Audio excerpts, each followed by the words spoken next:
Hello everyone, आज मैं बनाने जा रही हूँ रस से भरे गुलाब जामुन। तो उसके लिए हमें चाहिए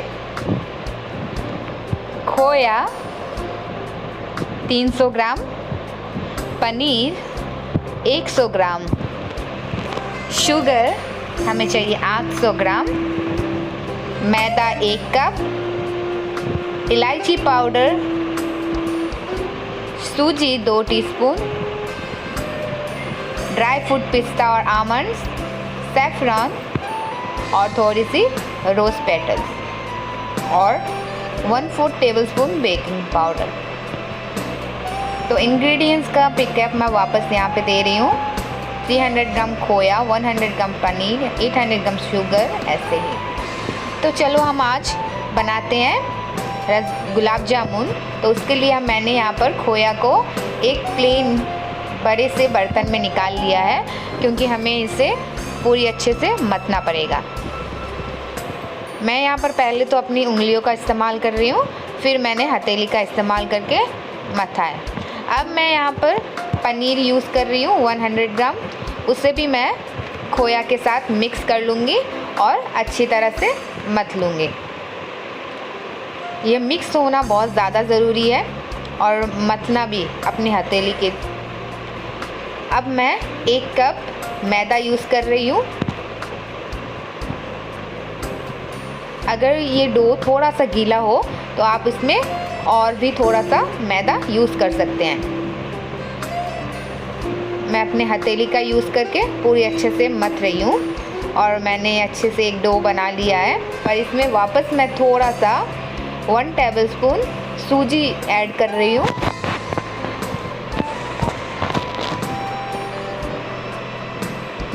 और फिर 1/4 टेबलस्पून बेकिंग पाउडर, ताकि हमारे गुलाब जामुन सॉफ्ट हो। इसे पूरी अच्छी तरह से मिक्स करके मैंने मथ लिया है और इसे डो को मैं फिर साइड में रख दूंगी अच्छे से मथने के बाद। अब हम स्टफिंग की तैयारी करेंगे। स्टफिंग्स के लिए मैंने ये पिस्ता और आमंड का चॉप करके रखा हुआ है परफेक्टली। अब मैं इसमें इलायची पाउडर 1 टेबलस्पून ऐड कर रही हूँ। हमें चाहिए 2 छोटी चम्मच चीनी। यहाँ पर पिसी हुई ज़रूरी नहीं है और मैंने थोड़ा सा खोया एक्स्ट्रा रखा था ये स्टफिंग्स बनाने के लिए। तो अब हम इन चारों चीज़ों को अच्छी तरह से मिक्स कर लेंगे।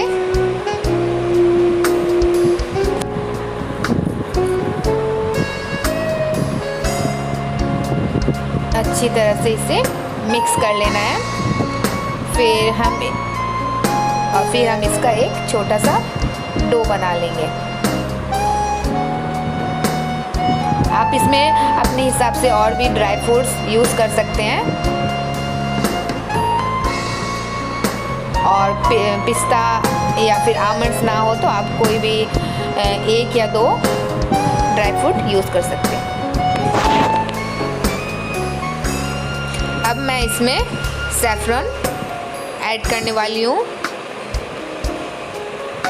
इसकी 3 या 4 कलियां हम लेंगे।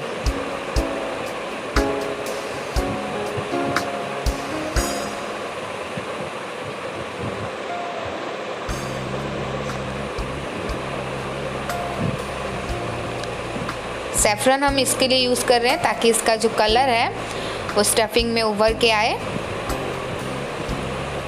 तो चलो, हमने ये अच्छे से डो बना लिया है और इसे भी अच्छी तरह से परफेक्टली डो बना के साइड में रख देते हैं। अब हम तैयारी कर रहे हैं चाशनी बनाने के लिए। चाशनी बनाने के लिए मैंने 800 ग्राम चीनी ली है और एक पतीले में डाल दी है और हम इसमें ऐड करेंगे फर्स्टली 1 गिलास पानी और उसके बाद हम थोड़ा कम लगे तो और हाफ ग्लास हम ऐड करने वाले हैं। ज़्यादा पानी भी हमें यूज़ नहीं करना, क्योंकि वो फिर चाशनी बहुत पतली हो जाएगी। और फिर गुलाब जामुन के लिए अच्छी नहीं रहेगी, इसलिए हम 1.5 ग्लास यूज़ कर रहे हैं 100 ग्राम चीनी के लिए। तो ये चाशनी उबाल आ रहा है इसमें, तो अभी हम थोड़ी देर बाद चेक कर लेंगे। अभी हमारी चाशनी में उबाल आ गया है। अब हम अपनी चाशनी चेक करेंगे अपनी उंगलियों की मदद से। हमें बस देखना है कि चाशनी में जो शहद की तरह चिकनापन आ जाए तो वो हमारी चाशनी परफेक्ट हो गई है। हमें तार की ज़रूरत नहीं है गुलाब जामुन के लिए, बस चिकना होना ज़रूरी है। अभी हमारी चाशनी हो गई है, हमने इसे बंद कर दिया है। तो अब हम दूसरे कढ़ाई में, मैंने यहाँ पर 500 ग्राम घी लिया है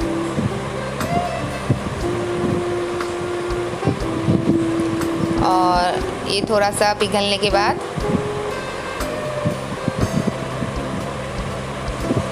पिघलने देते हैं और इसे थोड़ा सा गर्म होने रख देते हैं हम। और अब हम ये डो से छोटे छोटे बॉल्स बना लेंगे। और बॉल्स बनाने के लिए मैं पहले इसके अंदर थोड़ा सा जो स्टफिंग मैंने बनाया था वो ऐड कर रही हूँ और फिर अपने उंगलियों की मदद से ये पूरा कवर कर रही हूँ। देन उसका छोटा सा राउंड शेप में बॉल्स बना रही हूँ। अभी हमें बॉल बनाने के वक्त ये ध्यान रखना चाहिए कि बॉल के बाहरी साइड जो कोई भी दरारें हो वो नहीं आनी चाहिए। अगर कोई भी क्रैक्स वगैरह रहे तो हमारे गुलाब जामुन जब तलेंगे वो टूट सकते हैं और फट भी सकते हैं। तो हमें ये जो बाहर के जो क्रैक्स हैं वो पूरे भरने चाहिए, पूरे यानी अच्छे से हल्के हाथों से इसे कवर करना चाहिए। ये देख सकते हैं मैंने यहाँ पर अपना गुलाब जामुन का बॉल्स बना लिया है। यहाँ पे कोई भी दरारें नहीं दिख रही है। तो मैंने यहाँ पे थोड़े से बॉल्स बना लिए हैं और हमारा घी भी मीडियम गर्म हो गया, ज़्यादा गर्म नहीं चाहिए हमें। अगर ज़्यादा होगा तो फिर हमारे गुलाब जामुन जल्दी पक जाएंगे, जल्दी काले हो जाएंगे और पकेंगे नहीं।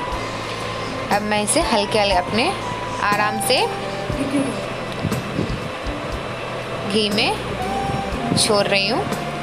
हमें एक बार में ज़्यादा नहीं रखनी, क्योंकि ज़्यादा रखेंगे तो हमें अपना स्पून भी हिलाना पड़ता है गुलाब जामुन के लिए। स्पून को हमेशा हिलाना ज़रूरी है, पर याद रखें कि ये स्पून गुलाब जामुन में टच ना हो। सिर्फ हम लोग इसे जैसे पानी छिड़कते हैं वैसे ही हम इसे घी को एक दूसरे बॉल्स के ऊपर छिड़कते रहें ताकि ये चारों तरफ से पक जाए।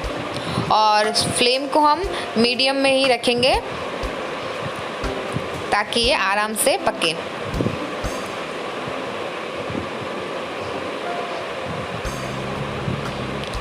हमें कुर्सी को ऐसे ही हिलाते रहना है। तो देख सकते हैं आप लोग कि मेरे गुलाब जामुन के कलर कितने मस्त आ गए हैं। और मैं अब इन्हें बाहर जो चाशनी हमने बनाई थी उसमें डुबाने वाली हूँ और इन्हें पूरी से मीठा बनाने वाली हूँ। तो मैंने ऐसे ही बाकी सब बना लिए हैं और आप देख सकते हैं मेरे गुलाब जामुन कितने प्यारे लग रहे हैं, पूरे रस से भरे। देखते ही खाने का मन कर रहा है ना। तो हाँ दोस्तों, आप सभी लोग भी इसे ट्राई कर सकते हैं घर पे। मैं आप सब लोगों को ये कट करके भी बताती हूँ ये अंदर से कैसा दिख रहा है। और आप सब लोग अच्छे से देख सकते हैं ये जो स्टफिंग्स है वो भी कितनी प्यारी लग रही है। और अंदर की जो जाली है गुलाब जामुन की पूरी अच्छे से बनी है। और मैं इसे हाथ से पकड़ के भी दिखाती हूँ कि कितना सॉफ्ट हुआ है। ये कड़क भी नहीं है, ये पूरी तरह से सॉफ्ट बना है और अंदर की जाली भी बहुत अच्छी हुई है।